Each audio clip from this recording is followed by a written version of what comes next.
Hello guys, welcome back to a Coder Journey. This is the next episode of this series that we have here about CQRS and implementing this pattern inside of a web API project using ASP.NET Core.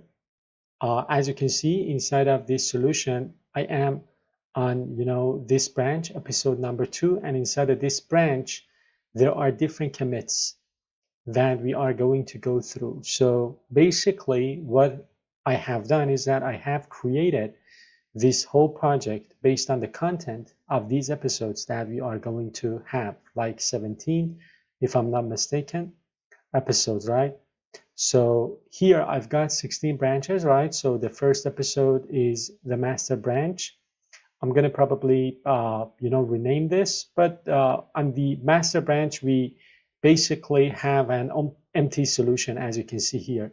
But if I navigate to episode number 2, here you can see that we've got this web API project. We've got the controllers folder that I have removed. So this is like a very simple bare bone, web API project that we are going to build in this episode. Now I've got my notes as well that we are going to study, and we're gonna talk about the setup of this solution, and then we're gonna go to Visual Studio and continue talking about the solution. So episode number 2, right? Setting up an ASP.NET Core web API with MediatR. MediatR is the library that can help us implement the CQRS pattern using like an in-memory storage, an in-memory mediator, right? So this section covers the initial setup of this application and the configuration and installation of this library. So basically what we need to do inside of our solution is to create a web API, project. I'm going to call it employee CQRS mediator example because we're going to, work with employees and some related entities, as you will see shortly. So the first thing for us to do is that we need to install this NuGet package. This is called MediatR, right, with a capital R, which is the library or the NuGet package that enables us to create or to implement the CQRS pattern inside of our project. And this is a small note for you. So MediatR extensions Microsoft dependency injection is no longer required. So if here inside of this project, if I go to my packages, you can see that I have this installed. So MediatR, right?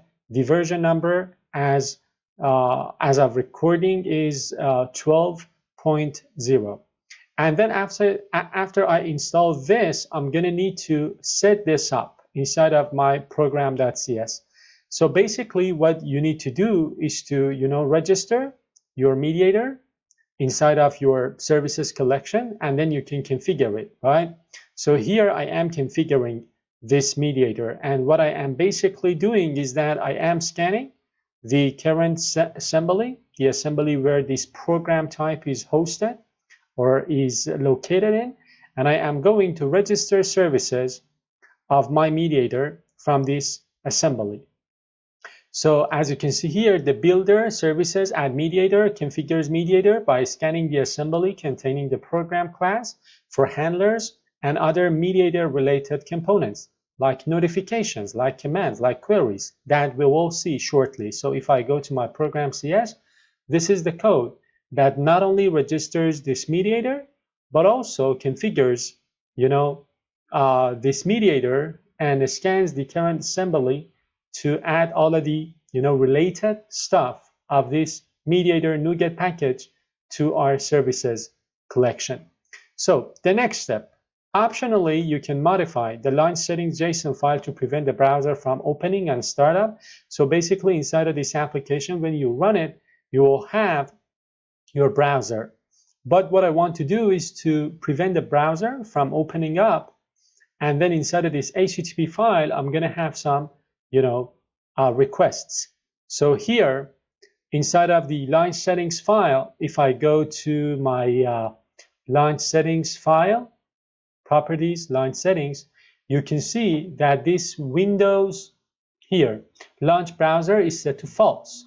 So basically what this does is that it is preventing the browser from opening up when you run the application. With these steps, the ASP.NET Core API is set up and MediatR is configured for use. So what we have done is that inside of our solution, right, we have added this project, we have installed the MediatR library, and then we have configured this MediatR library. This is a crucial, configuration piece of code that you need to do.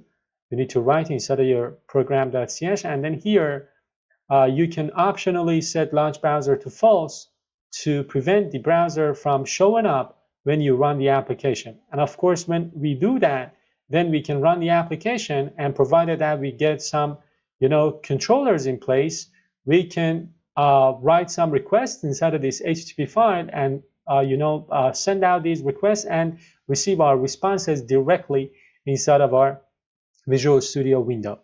So that was all for this video, episode number 3. We're going to continue talking about the solution from episode 3.